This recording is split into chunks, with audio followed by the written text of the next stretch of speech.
Paz do Senhor Jesus.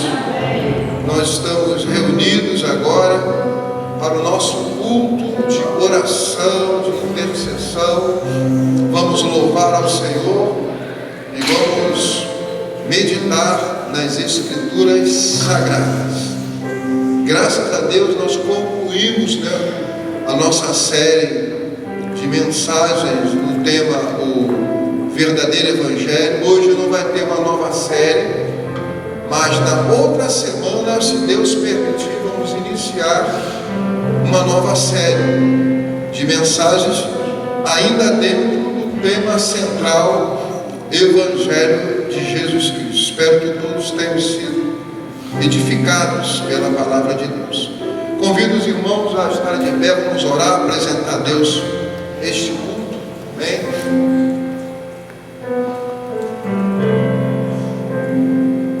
Oremos ao Senhor. Louvado seja o teu nome, ó Deus. Obrigado, Senhor, por permitir de estarmos aqui essa noite na tua casa. Obrigado pelo nosso ensaio do coral, que foi uma bênção. Que teu Santo Espírito esteja nos iluminando, para que a gente possa, na data certa, ministrar louvor e adoração por meio desse coral abençoado. Abençoe a cada voz, os irmãos que estão à frente, ensaiando, que vai estar regendo. Cuida de cada um dos integrantes, Senhor, e vai acrescentando mais pessoas interessadas em participar desse lindo coral para a tua glória. Agora nós queremos estar, ó Pai, neste culto de oração, apresentando a Ti nossas súplicas, dando a Ti também palavras de agradecimentos e ações de graça por tudo que Tu tens feito em nossas vidas. Deus, te pedimos que o Espírito Santo de Deus seja aquele que estará dirigindo esta reunião de oração. Ser conosco, Senhor, nos abençoe, perdoe os nossos pecados. Nós reconhecemos que somos limitados, que somos falhos, que carecemos das tuas misericórdias.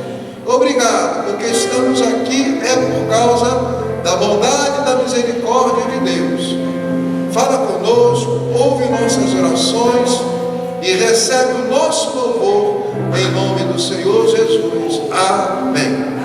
Convido os irmãos a abrirem a Bíblia no Evangelho de Mateus, no capítulo 6.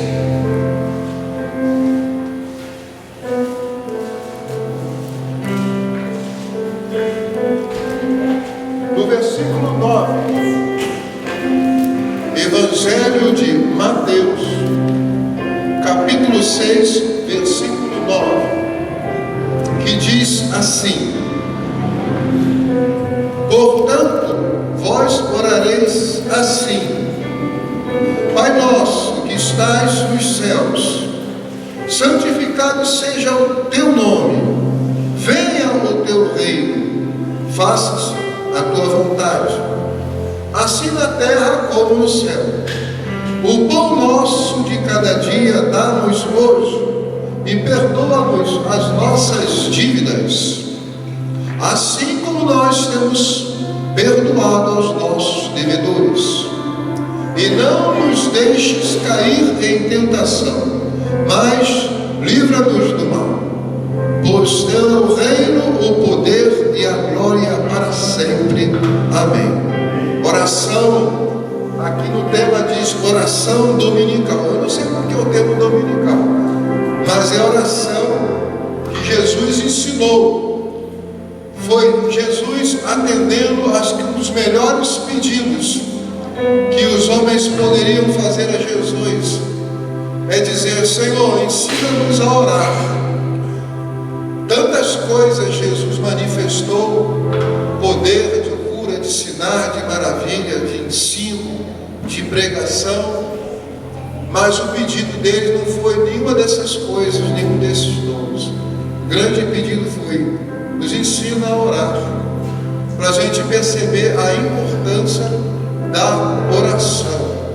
Não que não seja importante ministrar, ensinar, orar, pregar, expulsar demônios, evangelizar, fazer obras sociais, ajudar os semelhantes. Tudo são práticas comuns ao cristianismo. Mas essas práticas todas, se forem feitas negligenciando a oração, ficamos devendo a Deus. Primeira coisa que Jesus ensinou, eu acho, na minha visão, na prática de vida, é que Jesus sempre estava orando ao Pai.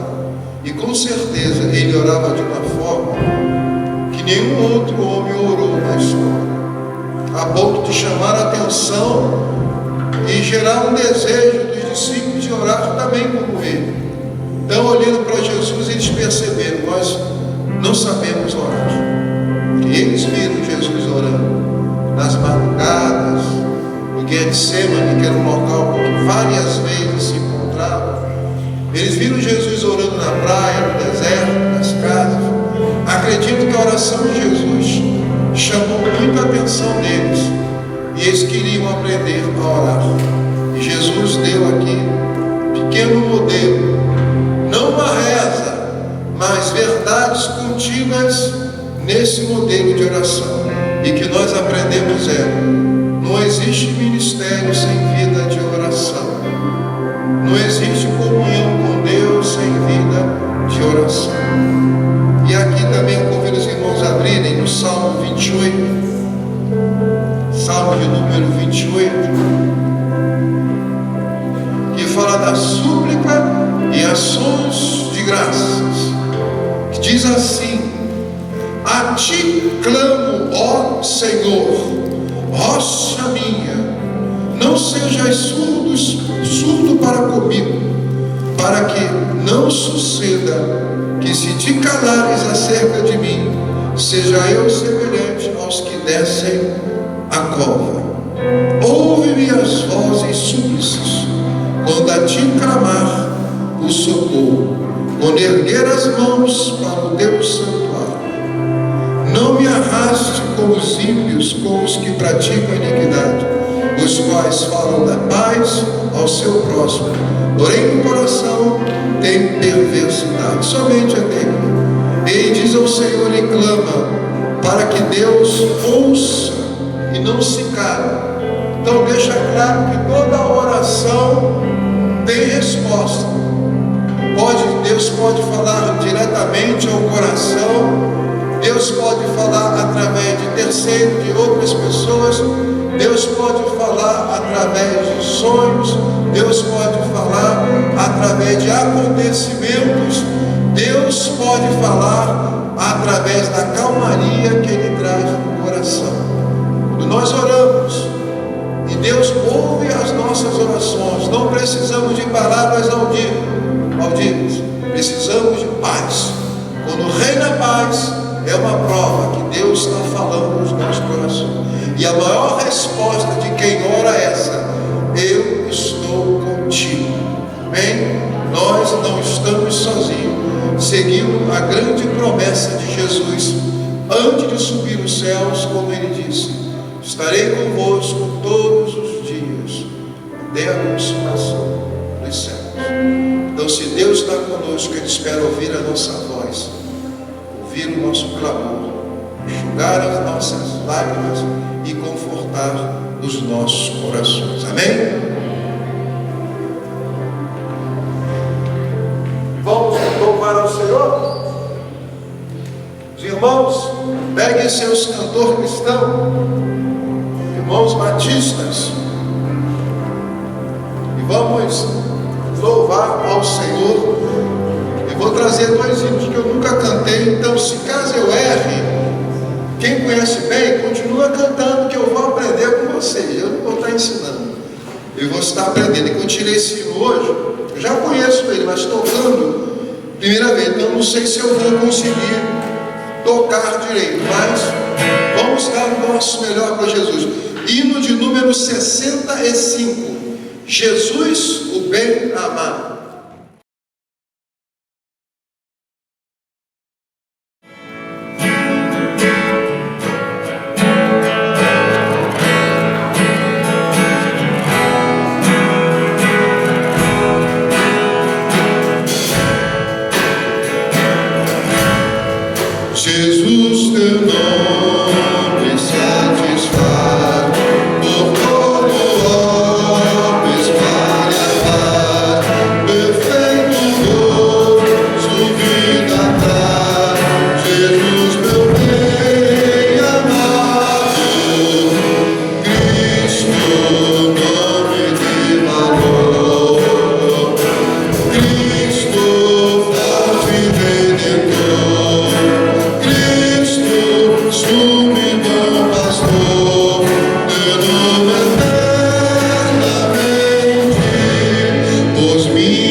o amado da nossa alma, aquele que dá vida, aquele que dá esperança, cuja presença é inagualável.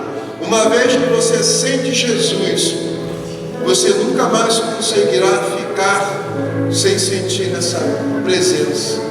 Ela se torna como o ar que nós respiramos, se torna um grande alimento que nos sustenta, e a gente que provou da água da vida vai ter sempre sede de estar diante dessa fonte maravilhosa. Vamos louvar com 367. Firme na roça.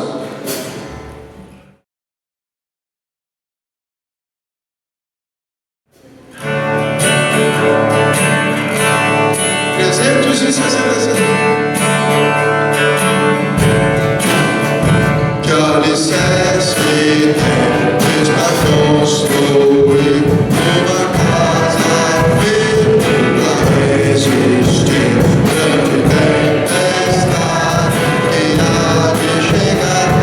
Exata casa, nossa morada, cada rocha está firme, segura ela ficará. Quando o temporal contra ela há de resistir todo o teu poder. Como faz a areia na fundação, aleluia, sobe na salvação. Pois ao ver que só tem se mesmo crer no Senhor Jesus, nunca não tem fé. Nossa morada na rocha está, firme e segura ela ficará. Quando o temporal contra ela há de resistir todo o teu poder. Os cristãos correm e deveras crer pelas obras mostram a fé que tem, sua fé firmada no Salvador, na maior parcela do sem temor. Nossa morada na rocha está, firme e segura ela ficará. Quando o temporal contra ela há de resistir todo o seu poder. Nossa morada, nossa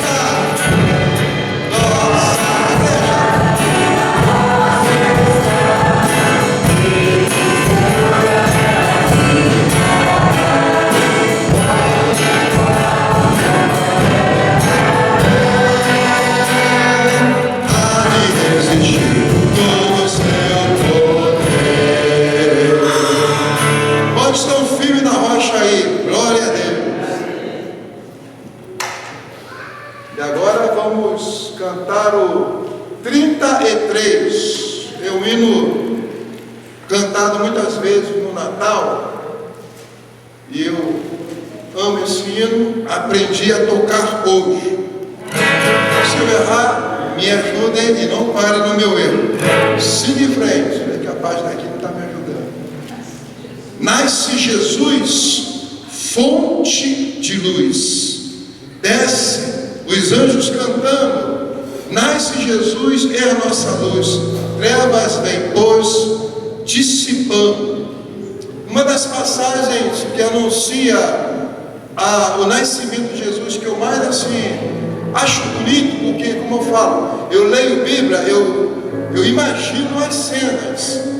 Aquela passagem, quando aqueles pastores estavam lá no campo, de repente os anjos falam com eles, né? Glória a Deus nas alturas, nasceu o Salvador. Imagina o espetáculo de ver aquelas miríades de anjos anunciando o Messias, louvando a vinda do Salvador. Eu imagino que devia ser uma das cenas mais maravilhosas, porque até então o mundo estava em trevas. Era trevas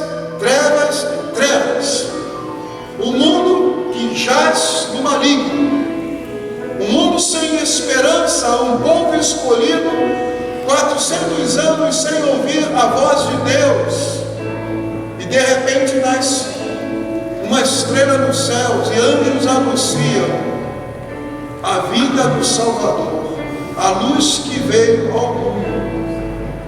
E essa luz hoje brilha na vida de todos aqueles que nele creem, que amam ao Senhor, que adoram e que aguardam agora o retorno maravilhoso dele, daquele que foi menino, cresceu, morreu, ressuscitou e deixou uma promessa que em breve ele voltará. Vamos cantar esse hino.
Amém, irmãos?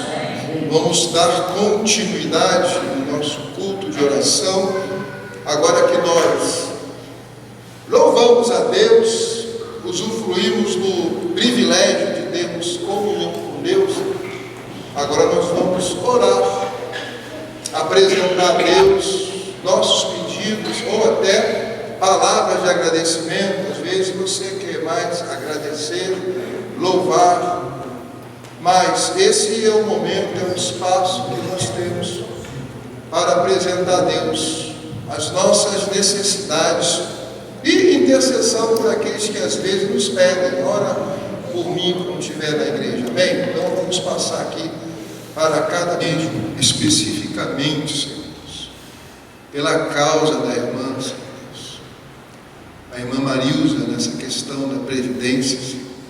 Tu sabes a necessidade da tua serva, tu sabes o direito que ela tem daquilo que foi bloqueado, Senhor. Repreendemos a Satanás, a todo o espírito maligno que tenta impedir a prosperidade do teu povo, o sustento do teu povo. Tu és o Deus que nos garante o nosso pão de cada dia, tu nos sustenta, Senhor.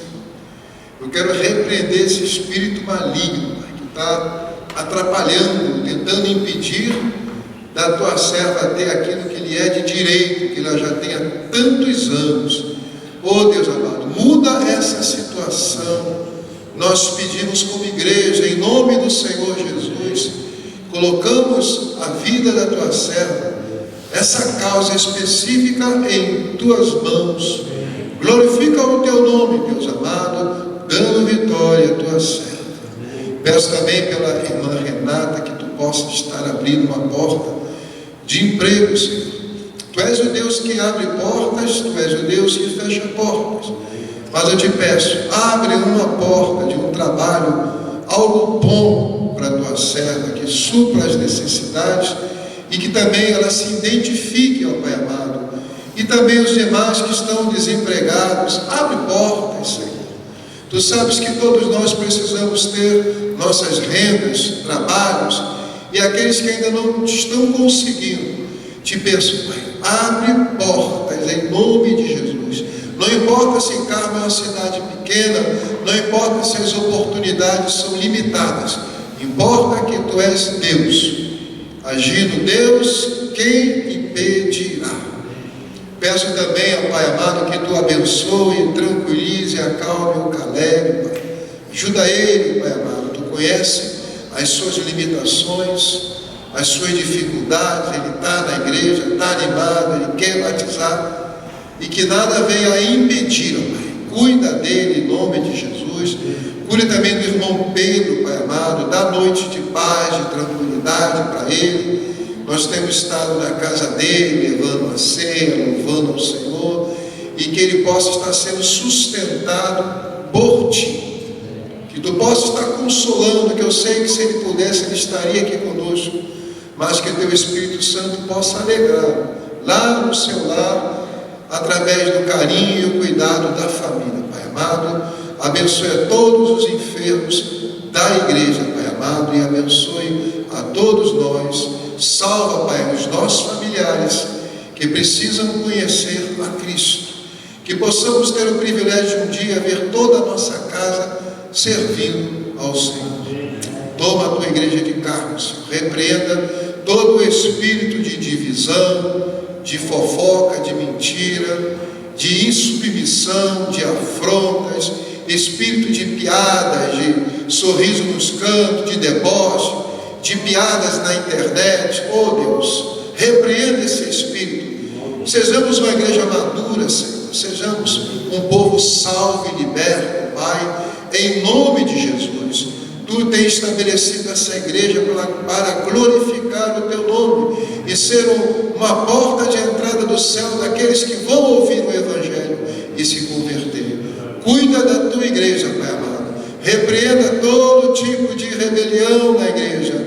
Oh Pai, todo tipo de intriga, Senhor. Em nome de Jesus, nós repreendemos e agradecemos porque até aqui nos ajudou, Senhor. Usa agora o teu servo que vai trazer a mensagem. Eu sei que tu já colocaste algo da tua parte no coração dele.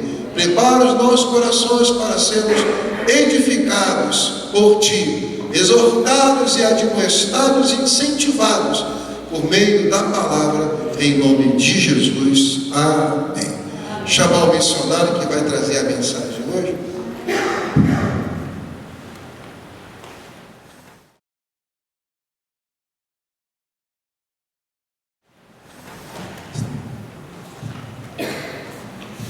Boa noite, irmãos. Graças a paz do nosso Senhor Jesus. Abra sua Bíblia comigo no livro de Oséias, capítulo 1.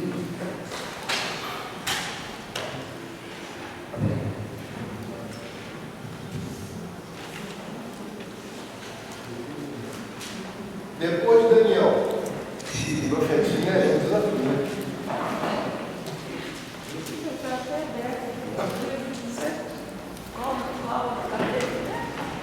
Oséias capítulo 1. Nós vamos meditar nesses minutos finais na mensagem do livro de Oséias. A partir do versículo 1, vou ler que os irmãos acompanhem. Palavra do Senhor que foi dirigida a Oséias, filho de Beeri, nos dias de Uzias, Jotão, Acás e Ezequias, rei de Judá. Nos dias de Jeroboão, filho de Joás, rei de Israel, quando pela primeira vez falou o Senhor por intermédio de Oséias, então o Senhor lhe disse: vai e toma uma mulher de prostituições e terá filhos de prostituição, porque a terra se prostituiu desviando-se do Senhor. Foi-se, pois, e tomou a Gomer, filha de Diblaim, e ela concebeu e lhe deu um filho. E disse-lhe o Senhor: põe-lhe o nome de Jezreel, porque daqui a pouco castigarei pelo sangue de Jezreel a casa de Jeú, e farei cessar o reino da casa de Israel. Naquele dia quebrarei o arco de Israel no vale de Jezreel. Tornou ela a conceber e deu à luz a uma filha. E disse o Senhor a Oséias: põe-lhe o nome de desfavorecida, porque eu não mais tornarei a favorecer a casa de Israel para lhe perdoar. Porém da casa de Judá me compadecerei e os salvarei pelo Senhor, seu Deus, pois não os salvarei pelo arco, nem pela espada, nem pela guerra, nem pelos cavalos, nem pelos cavaleiros. Depois de haver desmamado, a desfavorecida concebeu e deu luz a um filho. E disse o Senhor a Oséias: põe o nome de não meu povo, porque vocês não são meu povo, nem eu serei seu Deus. Só até aí.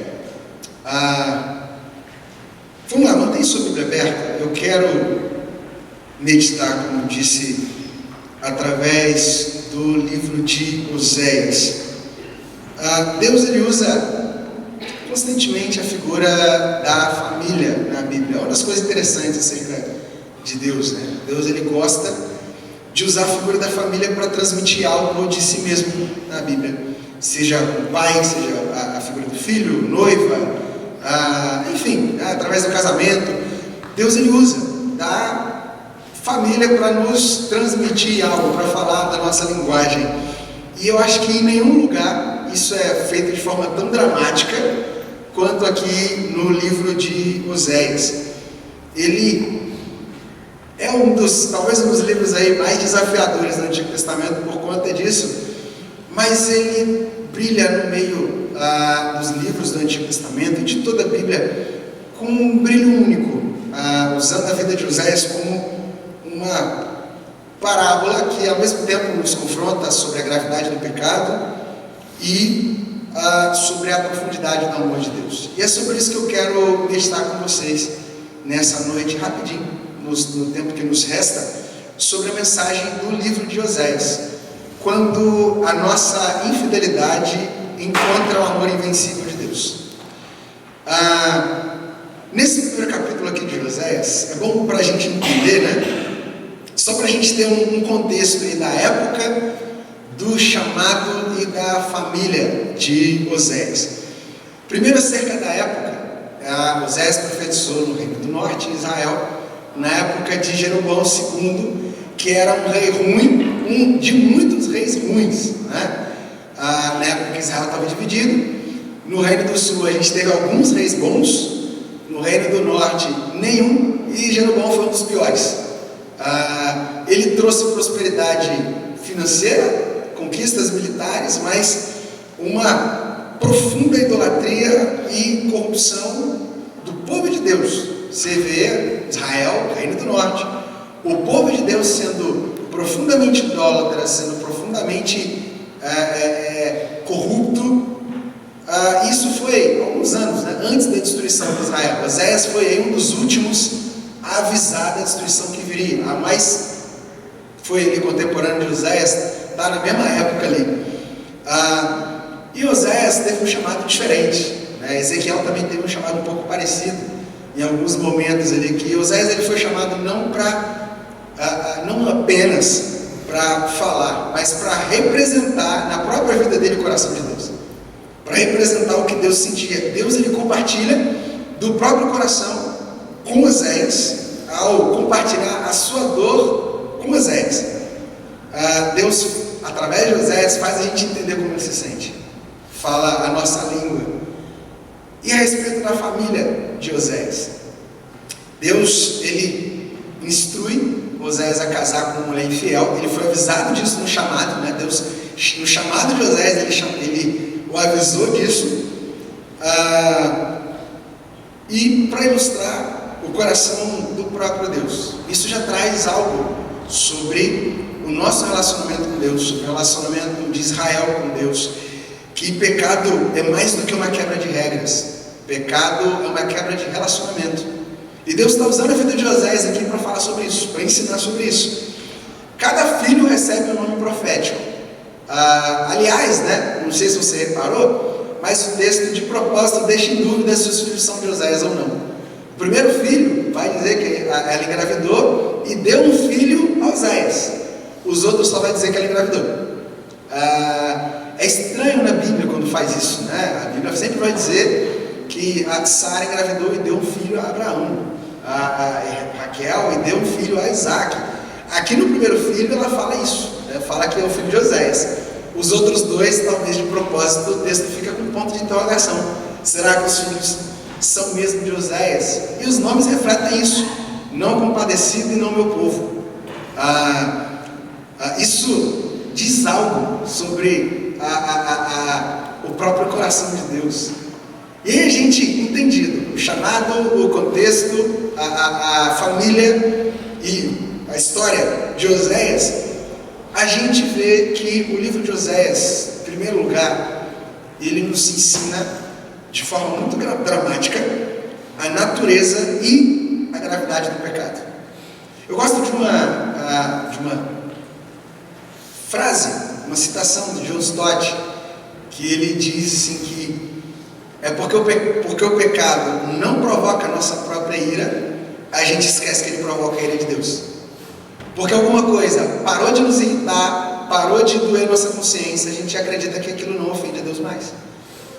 Porque a nossa consciência está cauterizada com o pecado de estimação, a gente esquece que isso continua ofendendo a Deus. Isso aconteceu com o povo. O povo parou de perceber, deixou de perceber a gravidade do pecado. Deixou de perceber que Deus ele era o principal ofendido. E que Deus ele se importava, se ofendia, e aquilo estava acumulando ira de Deus, e um dia o boleto seria pago. E o povo simplesmente esquecia disso. Não, porque nós somos povo de Deus, porque nós somos Israel, porque nós somos filhos de Abraão.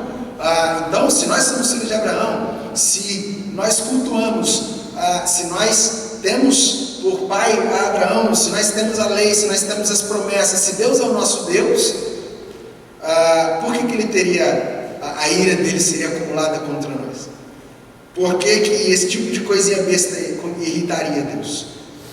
Isso acaba sendo muito parecido com o nosso próprio contexto. Quantas vezes no evangelicalismo brasileiro, né, como cristãos no Brasil, o pecado porque o pecado para de nos irritar, ou talvez nunca tenha irritado, nos incomodar, a gente imagina que não incomoda Deus. E essa é uma acusação desde os tempos bíblicos. A gente vê, por exemplo, no Salmo 50, versículo 21, Deus ele fala isso com o salmista, ele pergunta: você acha que eu sou como você? Você achou que eu ficaria calado diante de tudo que você tem feito, porque você achou que eu era igual a você? Deus, ele, por todo o Antigo Testamento, esse ponto permanece. O povo com a consciência cauterizada, e deixando de perceber a gravidade, a natureza do pecado, e Deus tendo que mostrar que, opa, não é assim que a banda toca. Só que porque nós somos povo de Deus, porque meu pai era crente, minha mãe era crente, eu tenho 20 gerações de crente na minha família, porque eu tenho 5 Bíblias dentro de casa, o pecado não me irrita mais, e eu acredito que não me irrita Deus mais. E aí a gente vê Gomer, a esposa de Oséias, representando alguns pecados, que Israel representava. Ela representava a infidelidade, tendo aí também a infidelidade, representando a infidelidade de Israel. No capítulo 2, versículo 5,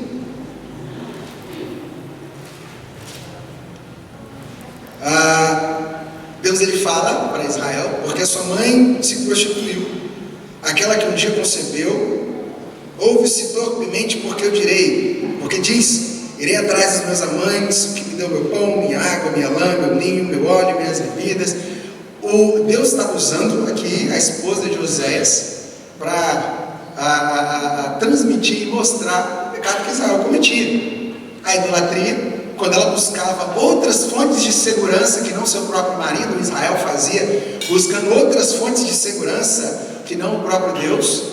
Quando o culto era vazio, Deus ele fala isso no capítulo 6, quando ele fala: que farei com você, porque o seu amor é passageiro, é como a neblina, a sua devoção não dura de um dia para o outro.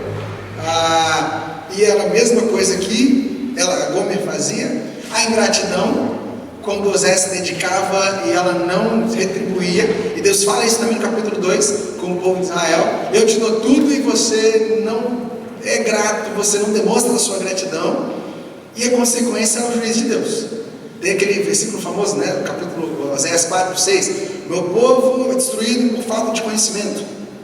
A gente lembra muito desse pedaço, né? O meu povo é destruído pela falta de conhecimento. A gente fala muito sobre isso, que o diabo não pode destruir igreja, demônio não pode destruir igreja, perseguição não pode destruir igreja, mas é a Bíblia quem fala que a falta de conhecimento de Deus destrói a igreja. A falta de proximidade de Deus é o que destrói. Mas a gente precisa lembrar também do resto do versículo, que eu acho que é mais duro do que essa parte, que ele diz: porque meu povo é destruído por falta de conhecimento, porque vocês me rejeitaram, também eu vou rejeitar vocês e os seus filhos. Deus ele dá esse ultimato para o povo: vocês me rejeitaram o conhecimento, também eu vou rejeitar vocês, para que vocês não sejam meu povo. Vocês rejeitaram minha lei, então eu vou me esquecer dos filhos de vocês. E aí a gente tem um ponto crucial aqui para a gente entender mais no Antigo Testamento. Israel foi destruído um pouco depois aqui da época de Oséias, mas Israel não caiu nas mãos do inimigo. Israel foi entregue. Foi Deus que entregou Israel na mão do inimigo. Foi Deus que causou a destruição. Foi Deus quem esgotou sua paciência. E Deus é claro em dizer que o povo é destruído por ter rejeitado a Ele.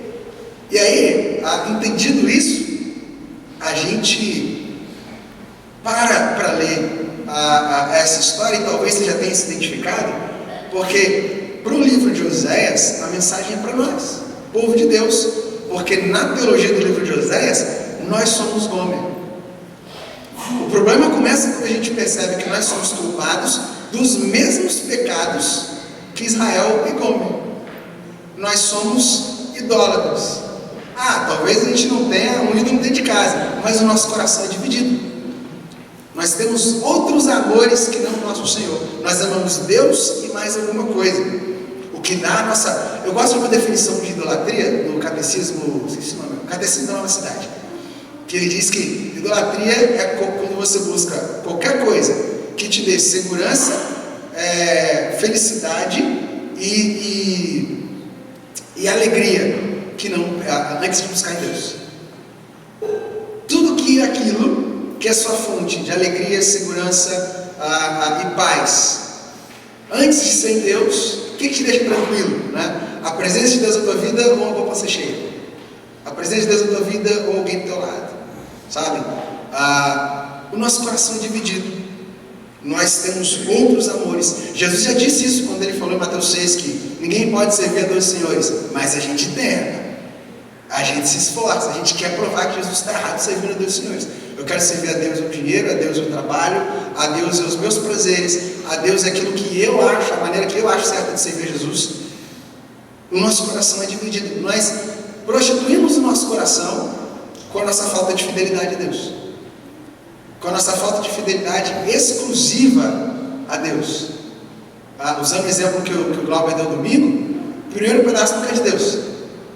A gente dá todo o nosso esforço, dá todo o nosso sangue, glória a Deus, para outras coisas, mas Deus sempre fica em segundo plano.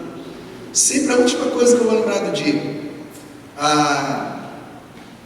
Nós somos ingratos, assim como Israel e Gomer, assim como eles. Nós não temos facilidade de demonstrar gratidão. Você já tentou? Algo interessante de fazer, não sei se você já tentou fazer, se não tentou, faça. Tenta fazer o seu tempo regular de oração, não sei quanto tempo você ora normalmente, né? 10, 15 minutos, 20 minutos, meia hora. Tenta fazer o mesmo tempo regular de oração, só agradecendo, sem pedir. Se você já tentou fazer isso, você sabe que é difícil pra caramba, porque a gente é ótimo para pedir, mas é ruim de lembrar para agradecer. A gente é ruim, a gente lembra de todas as desgraças na hora de falar com Deus, mas de oração não lembra, de agradecer a gente não lembra, porque é natural, a gente é ruim de lembrar para agradecer. A gente lembra, né? Certeza que você lembra aí as suas provas e dores e lutas que você passou nos últimos 5 anos. Agora, se pedir para você listar as orações respondidas nos últimos 5 anos, você vai esquecer a maioria. Porque nós somos ingratos. Nós temos dificuldade de demonstrar alegria a Deus. Assim como Israel, demonstrar gratidão a Deus. Assim como Israel e Gomer, nós repetidamente provocamos a Deus e o entristecemos. Nós desobedecemos a Deus, quebramos a aliança repetidamente. Deus nos busca. Na sua graça Ele nos traz de novo e ainda assim a gente continua caindo nos mesmos pecados. Relativizamos os nossos pecados, damos outros nomes mais bonitinhos. A gente não fala mais que é pecado, a gente fala, não, eu nasci assim, isso é problema de família, eu não tenho problema com ira. Não, isso não é um problema meu, isso é da minha família, isso é porque minha família, todo mundo é assim, eu sou assim também, isso é culpa da minha mãe, né? Minha mãe me criou assim, é culpa dos meus pais, é porque... E nunca o meu pecado no meu coração, a maldade no meu coração que ofende a Deus, que entristece o Espírito Santo. O nosso pecado faz separação entre nós e Deus, e ele tem consequências. Deus, ele fala isso no capítulo 13, lá no final de Isaías, versículo 9, ele fala: a sua ruína vem de você, mas de mim vem a sua salvação. Mas você não quer. Você quer a ruína de você. Pecado não é uma questão de quebra de regras, de uma lista de faça ou não faça, mas de relacionamento. Não tem a ver com uma lista de podes ou não podes, né? Isso acontece muito com um novo convertido. Chega a pessoa na igreja e aí todo mundo tem uma lista pronta de coisas que ele pode ou não fazer, né? Mas a gente esquece que o relacionamento com Deus não é baseado numa lista de podes ou não podes. É um relacionamento. É num amor que me leva a lutar contra aquilo que ele repudia. Se eu descubro que a minha esposa não gosta de algo que eu faço, por amor a ela eu paro de fazer. Algo que talvez eu goste de fazer, tranquilo. Um exemplo besta, né? Eu amo assoviar, mas eu gosto de assoviar demais. Eu sou músico minha vida inteira, então eu sempre tenho uma música cantando na minha cabeça. Eu sempre tenho uma musiquinha tocando e eu assovio. Quando a gente casou, eu assoviava o dia inteiro. O dia todo, né? Para mim, né? Eu fico admirando o meu assovio, né? O meu assovio super afinado, essa notinha. E aí eu ficava tentando alcançar as notinhas e explorar o grave. Chegou uma hora que ela falou: chega, para com isso, não tá dando. Até hoje eu amo assoviar. Até hoje, né? É um instrumento que está comigo o tempo todo. Mas chega um momento que eu acho besta, acho. Ainda acho que ela poderia fazer um esforço para aguentar meu assovio? Acho. Mas por amor a ela eu paro. Ela não precisa insistir comigo para parar. Foi um exemplo besta, né? Mas a gente não chega no cônjuge com uma lista: olha, não faz isso. Tem gente que chega, né? Mas não deveria. Esse tipo de coisa a gente se ajeita, né? Se adapta por amor. a gente se adapta por...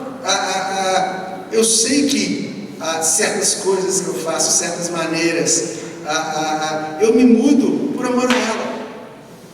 Certas coisas do vocabulário, isso é relacionamento. Só que o que nos move a lutar contra o pecado, se é que a gente luta contra o pecado, é tudo menos relacionamento.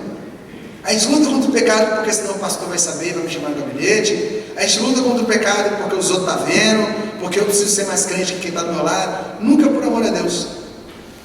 Deus, eu te amo, por isso eu preciso parar isso. Eu te amo e é por isso que... Essa é uma coisa, né, que nós batistas precisamos aprender com os irmãos pentecostais. Que eles têm uma tendência, né, muito grande de abrir mão de prazeres lícitos por amor a Jesus. Às vezes algo que pode fazer, não tem problema nenhum, mas mesmo assim, você vê um exemplo exagerado aqui, né? Normal, você vai pra praia, e aí sempre tem alguém lá, né, que tá com a camisa social aqui, aquela calça social, né, tá de pé, e descalço, na areia, né? Você sabe que provavelmente ele é na Assembleia de Deus é amor, né? Deus não exige esse tipo de coisa, mas essa tendência, esse desejo de fazer mais por Jesus, Jesus nunca pediu, mas eu quero fazer por amor a Jesus. Não está, mas eu quero fazer. O que eu puder fazer, eu quero fazer. É o que a gente pode aprender. Por amor a Cristo. Nós, no fim de tudo, tudo se resume a quem pertence seu coração. A quem você ama. O amor de Deus, uma vez recebido, ele te transforma. A graça que salva, mas não muda, não é graça, isso é qualquer outra coisa. A graça de Deus, ela me salva e me transforma. É pregado, anunciado, é amada hoje um tipo de graça que não transforma. Ela salva, mas ela não muda. É o venha como está e fique como quiseres. Mas isso é tudo, menos o evangelho bíblico. Eu venho como eu estou, mas a graça que me salva é a mesma graça que me muda.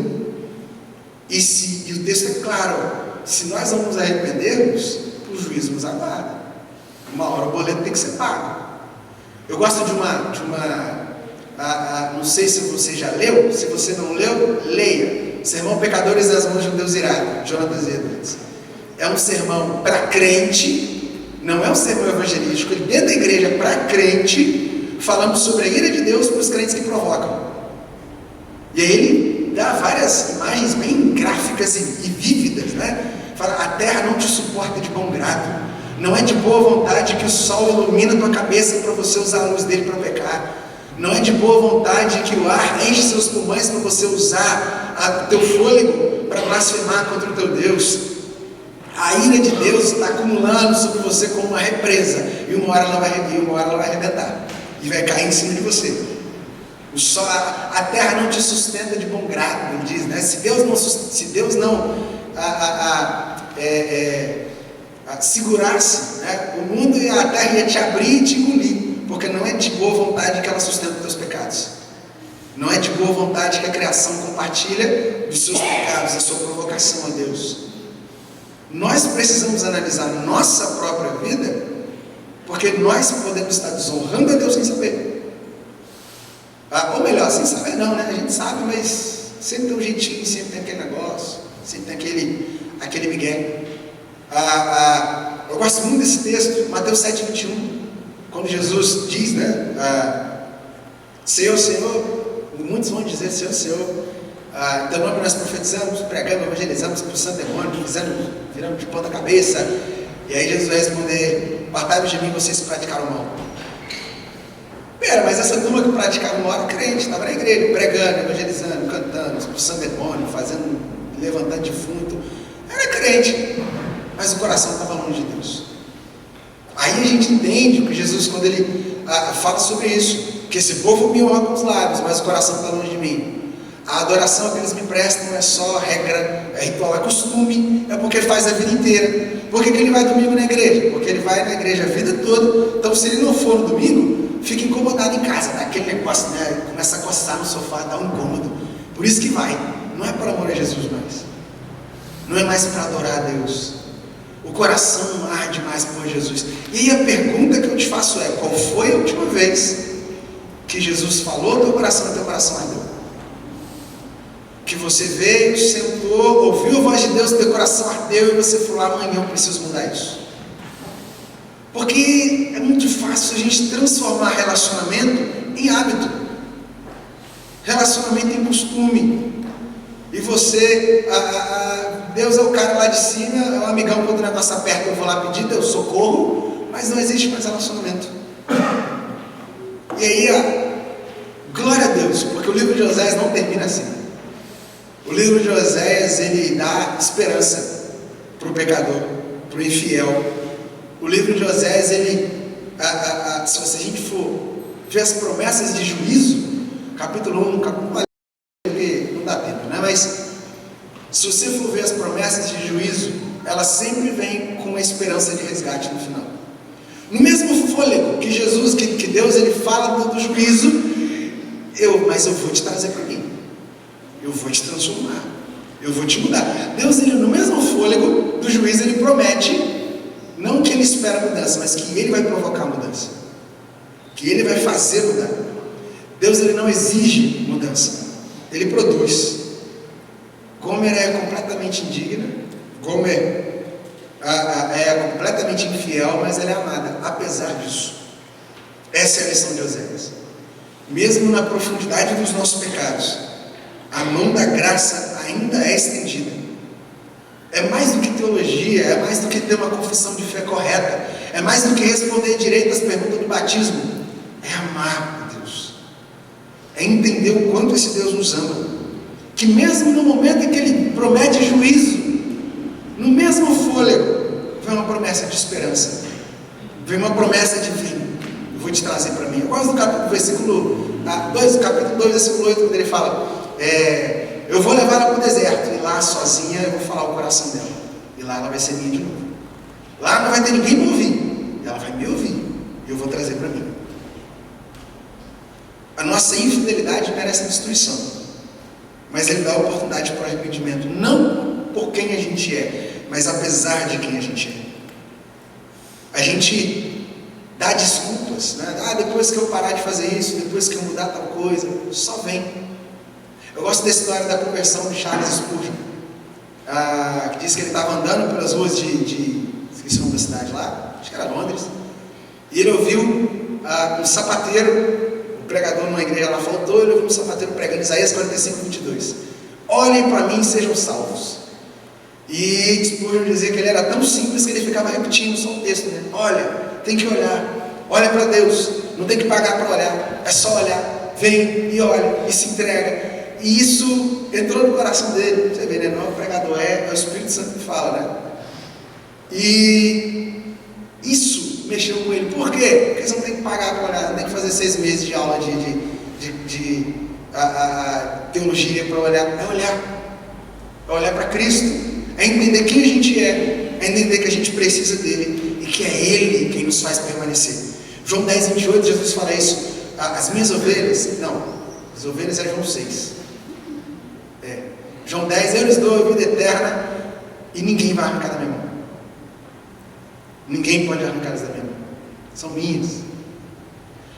Nós vemos no final de Oséias que a misericórdia triunfa sobre o juízo. Isso não é licença para pecar. Deus me ama, eu vou fazer o que eu quiser.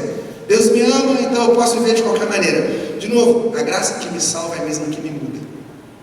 A graça, o amor que me alcança e me salva é o mesmo que me transforma. Se você não foi mudado ou transformado por esse amor, questione se um dia você o encontrou. Para finalizar, para concluir, que a hora já foi, uma das grandes frustrações que eu sempre tive com o livro de Oséias é que o livro não conta o final da história de Oséias com Gomer. Eu lembro quando eu era moleque, eu vi um filme de Oséias, esse filme bíblico de baixo orçamento, parece que foi filmado na garagem, né? Passou uma vez lá, e eu estava assistindo. Aí eu não conhecia ainda, eu conhecia a história de Oséias pelo filme, e aí estava lá, né, mostrava Oséias pecando, e ele lá resgatando ela, toda aquela história, ela pecando, e ela larga ele vai lá, ela larga ele, se endivida, e ele vai e resgata ela e tal. E quando ele resgata ela, né, o filme termina com ele chegando na porta, andando, e aí a câmera sobe e o filme acaba. E aquilo me deu uma frustração. Eu falei, mas que decepção, não mostra o encontro dos dois, como é que ela reagiu. E sabe, você esperava aquele final épico, os dois entrando na praia, e aí a onda explodindo, fogos e não sei o que. Mas a Bíblia não fala sobre isso. A Bíblia não conta como Gomer respondeu ao amor de Oséias. E talvez isso seja de propósito. Talvez isso seja porque a resposta é minha. A resposta é sua. Como nós vamos responder esse mesmo amor? Talvez isso seja de propósito, porque como Oséias fez com Gomer, Cristo pagou a dívida por você. Foi uma dívida alta. E Ele te fez livre. E a pergunta é, como você vai responder esse amor? Como você vai responder ao amor incansável que insiste em te buscar vez após vez após vez? Lembrando que a paciência de Deus também tem limite. Minha mãe falava isso, né? Sempre que eu pisava na bola, ela falava assim, até a paciência de Deus tem limite, imagina a minha. Então eu cresci sabendo que a paciência de Deus tem limite. Chega uma hora que Deus também cansa. Chega uma hora que Deus fala, chega.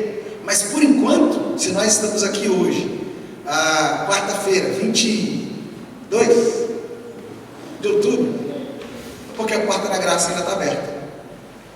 É porque Deus nos chama para rever o nosso relacionamento com Ele, que talvez tenha se transformado em regras, em um monte de pode ou não pode, e que o nosso coração precisa voltar a arder, que o nosso coração precisa voltar a se emocionar ao falar de Jesus. Quando foi que a gente se tornou tão crente, tão acostumado, que a menção de Cristo morrendo para salvar pecadores como eu e você não aquece o nosso coração? Que ouvir falar que Deus deu seu único filho para entregar a sua vida por pecadores como você, completamente indignos.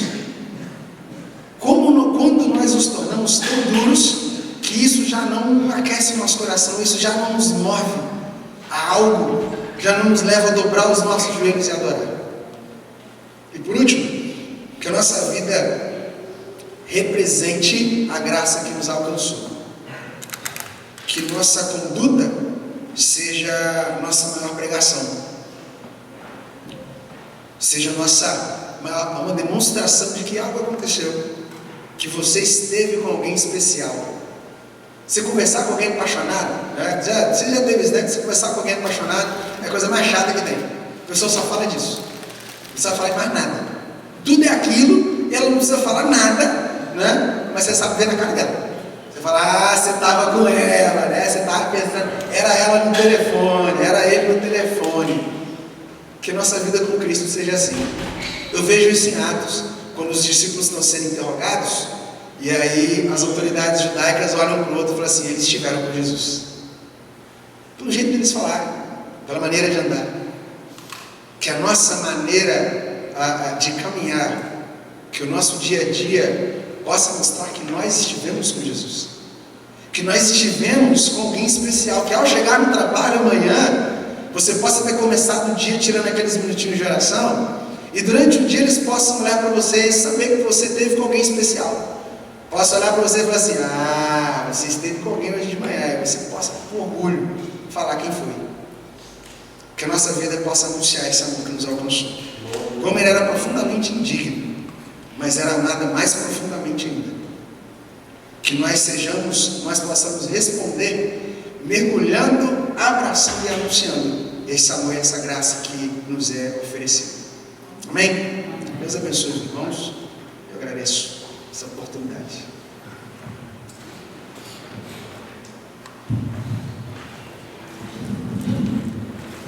Amém, irmãos? Amém. Vamos guardar e levar essa palavra.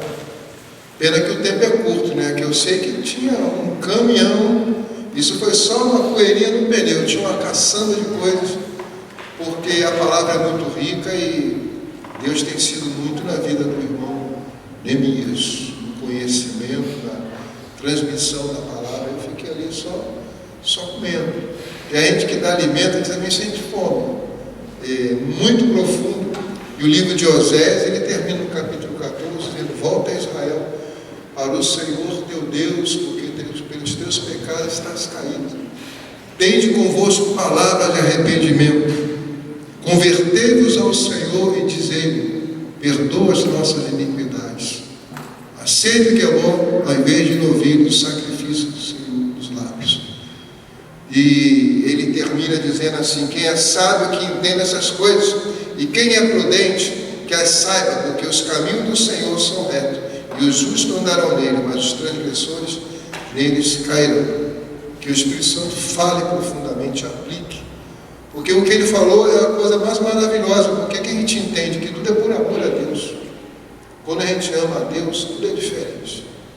E isso que está faltando mais em nós. Amar a Deus, se identificar com Deus, a ponto de Deus, a nossa vida ser tudo a partir do Senhor Jesus. Amém? Vamos orar agora e fazer a nossa oração na roda para terminarmos. Glória a Deus. Oremos, louvado seja o teu nome, ó Deus querido e amado. Obrigado por essa reunião de oração, por esse culto tão edificante. Obrigado porque aqui nós podemos derramar nossas lágrimas, nossos queixos, nossas intercessões apresentando a Ti, nossas palavras de agradecimento. Obrigado por esse espaço, por esse momento solene, por esse encontro de marcas conosco todas as quartas-feiras da noite. Obrigado por cada irmão presente, por cada família representada, e que todas as orações e petições cheguem até a tua presença, e que tu possas, com tua bondade, abrir portas para todos nós, dar soluções e respostas, consolo e, segundo a palavra ministrada, trabalhe nos nossos corações, para que possamos viver uma real comunhão contigo. E a partir dessa comunhão, a nossa vida ser transformada dia a dia.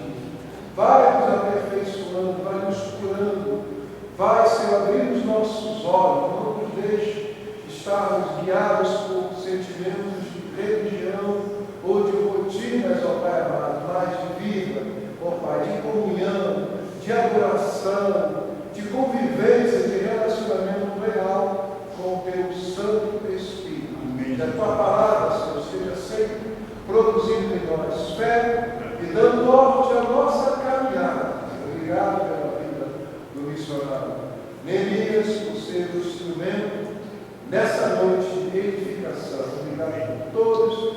Eu tenho certeza que os louvores chegaram até a tua presença e todas as orações foram ouvidas por ti. Amém. Nós agradecemos em nome do Senhor Jesus, e que a graça do Senhor Jesus, que o amor de Deus Pai, a comunhão do Espírito Santo, seja com todos nós, com toda a igreja de Cristo espalhada nos quatro cantos da terra, hoje e para todos sempre. Amém.